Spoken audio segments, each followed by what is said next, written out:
সুপ্রিয় শ্রোতা, আসসালামু আলাইকুম।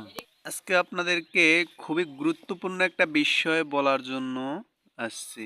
দেখুন, আমরা কারেন্টের মিটার লাগানোর আগে টাকা দিয়ে কিনে আনি। তারপরেও কেন মিটার ভাড়া নিবে? এই যে দেখুন, আমার বিলের কাগজ। আমি ১৫ ইউনিট খরচ করার পরে ৳১৩ করে ৳১৯৫ আসছে। আর সেখানে ডিমান্ড চার্জ নিয়ে গেছে ৳৯০ এবং মিটার ভাড়া নিয়ে গেছে ৳১০। তারপরও ওরা ৳১৫ আবার সর্বমোট ভ্যাট নিচ্ছে।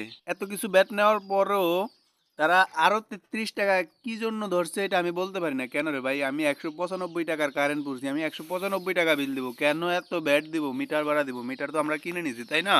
আমরা তো ভাই মিটার কিনে নিছি, তাই না? একটা মিটার ৳২৫০০ করে কিনে নিছি। তারপরেও কেন মিটার ভাড়া দিতে হবে প্রতি মাসে, মাসে? তাহলে তো আমরা কিনে নেওয়ার কোনো ফায়দা পেলাম না। আর হচ্ছে ডিমান্ড চার্জ কেন ভাই? আমরা ডিমান্ড চার্জ কেন দিব?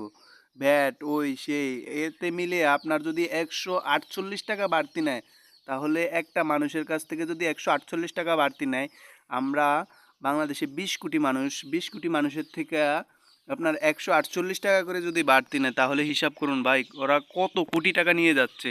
তাই আমি বলতে চাচ্ছি যে এই ভ্যাট, ডিমান্ড চার্জ এগুলো কমাতে হবে ভাই, এগুলো নেওয়া যাবে না। আমরা ইউনিট যা হবে তা নিবে। আমাদের কারেন্ট যতটুকু পড়বো ততটুকু টাকা নিবে। কেন বাড়তি টাকা দিব আমরা কি জন্য ভাই? সবাই একসাথে এটার প্রতিবাদ জানাচ্ছি। আমার চ্যানেলটি সাবস্ক্রাইব করে পাশে থাকবেন।